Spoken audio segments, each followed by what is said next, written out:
Hello guys, welcome back to our channel. आज के इस वीडियो में हम पढ़ेंगे भारतीय साक्ष्य अधिनियम के सेक्शन 156 को, जो कि हमारा डील करता है exclusion of evidence to contradict answers to question testing the veracity of the witness.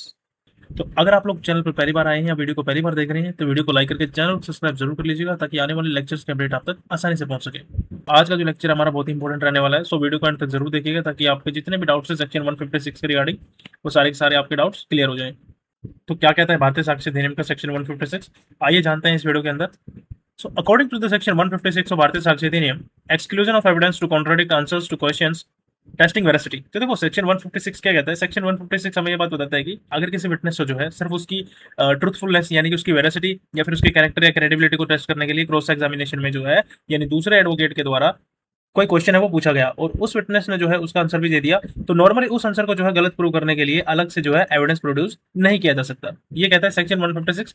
आइए पढ़ते हैं इसके अंदर हम जो है डिटेल में, और साथ में इसको इलस्ट्रेशन के थ्रू भी समझेंगे हम लोग। When a witness has been asked and has answered any question which is relevant to the inquiry, only if so far as it tends to shake his credit by injuring his character, no evidence shall be given to contradict him. But if he answers falsely, he may afterwards be charged with giving the false evidence. देखो section 156 जो है यहाँ पर बता रहा है कि अगर किसी विटनेस से जो है कोई ऐसा क्वेश्चन पूछा जाता है जो सिर्फ उसकी क्रेडिबिलिटी यानी उसके क्रेडिट या फिर उसके कैरेक्टर को जो है वीक दिखाने के लिए हो, और विटनेस जो है उस क्वेश्चन का जो है वो आंसर दे देता है, तो उस आंसर को झूठा प्रूव करने के लिए जो अलग से एविडेंस जो है वो प्रोड्यूस नहीं किया जा सकता। और साथ ही सेक्शन 156 क्या कहता है, ये कहता है कि लेकिन अगर बाद में पता चलता है कि विटनेस ने जो है जानबूझकर झूठ बोला था, तो उसके खिलाफ जो है फॉल्स एविडेंस देने का केस जो है वो चलाया जा सकता है विटनेस के खिलाफ। ठीक है, तो ये तो हमने समझा इन जनरल। अब आते हैं इसके एक्सेप्शन पर। तो सेक्शन 156 के एक्सेप्शन क्या कहते हैं। Exception 1.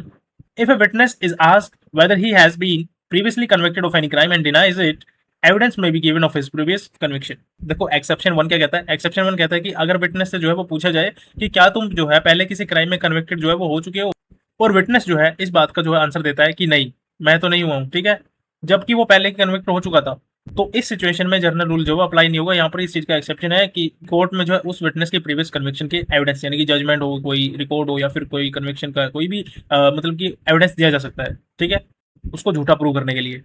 एक्सेप्शन 2.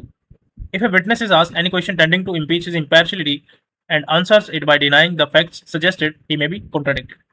अब आते हैं एक्सेप्शन 2 पर। एक्सेप्शन 2 क्या कहता है इस सेक्शन का। एक्सेप्शन 2 कहता है कि अगर किसी विटनेस से जो है कोई ऐसा क्वेश्चन पूछा जाए जो ये दिखाता हो कि विटनेस जो है इम्पार्शियल यानी कि न्यूट्रल नहीं है यहाँ पर, यानी वो किसी एक पार्टी के फेवर या फिर किसी के अगेंस्ट जो है वो बाइज्ड है, और विटनेस जो है उस बात को डिनाई कर दे, तो उसके डिनाइल को जो है कॉन्ट्राडिक्ट यानी कि गलत प्रूव करने के लिए एविडेंस दिया जा सकता है। तो यहाँ पर ये बात बताई गई है एक्सेप्शन 2 के अंदर। इलस्ट्रेशन ए क्या कहती है। A claim against an underwriter is registered on the ground of fraud. The claimant is asked whether in a former transaction he had not made a fraudulent claim. He denies it, and evidence is offered to show that he did make such claim, and the evidence is inadmissible. देखो यहाँ पर illustration ए में क्या बताया। मान लो किसी insurance company यानी underwriter के अगेंस्ट एक पर्सन ने जो है इंश्योरेंस क्लेम किया था। इंश्योरेंस कंपनी कहती है कि ये क्लेम जो है वो फ्रॉड है, ठीक है। क्रॉस एग्जामिनेशन में क्लेमेंट से पूछा गया क्या आपने पहले भी किसी इंश्योरेंस ट्रांजेक्शन में फ्रॉडुलेंट यानी कि फेक क्लेम जो किया था, तो क्लेमेंट ने जवाब दिया नहीं। अब यहाँ पर जो है इंश्योरेंस कंपनी पुराना रिकॉर्ड लाकर ये प्रूव करना चाहती है कि क्लेमेंट ने पहले भी सच में जो है फ्रॉडुलेंट क्लेम जो है किया था, तो कोर्ट जो है इस एविडेंस को अलाउ नहीं करेगी यहाँ पर, यानी इनएडमिसिबल है यहाँ पर ये। अब इसका रीजन क्या है। इसका रीजन ये है कि क्वेश्चन सिर्फ जो है क्लेमेंट के कैरेक्टर और क्रेडिबिलिटी यानी उसको क्रेडिबिलिटी को शेक करने के लिए पूछा गया था। ये करंट केस में जो है मेन इश्यू नहीं था यहाँ पर डायरेक्ट, इसलिए यहाँ पर जो है जनरल रूल अप्लाई नहीं होगा, यानी विटनेस ने आंसर तो दे दिया ना, अब उस आंसर को कॉन्ट्राडिक्ट यानी कि आप जो है क्या कर रहे हो उस आंसर को कॉन्ट्राडिक्ट करने के लिए अलग अलग एविडेंस जो प्रोड्यूस जो है कर रहे हो, जो कि नहीं किया जा सकता एज पर दिस सेक्शन। अब आते हैं इलस्ट्रेशन बी पर। A witness is asked whether he was not dismissed from a situation for dishonesty. He denies it. Evidence is offered to show that he was dismissed for dishonesty.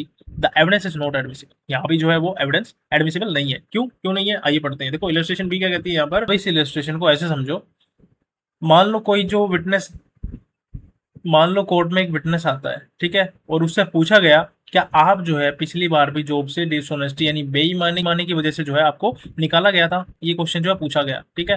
तो witness ने क्या जवाब दिया। Witness बोलता है नहीं। अब जो है दूसरी पार्टी विटनेस के पुराने ऑफिस के रिकॉर्ड्स या फिर एम्प्लॉयर को लाकर ये प्रूव करना चाहती है कि उसे जो है सच में डिसऑनेस्टी की वजह से जॉब से निकाला गया था, तो ये एविडेंस जो है कोर्ट में एडमिसिबल नहीं अभी नहीं है। अब इसका रीजन क्या है, तो आइए अब जो है हम इसका रीजन जानते हैं। ये जो है क्वेश्चन सिर्फ फिटनेस के कैरेक्टर और क्रेडिबिलिटी को यानी उसकी क्रेडिबिलिटी को जो है टेस्ट करने के लिए पूछा गया था सिर्फ। ये करंट केस में जो है मेन इशू यहाँ पर डायरेक्टली रिलेटेड नहीं है, ठीक है।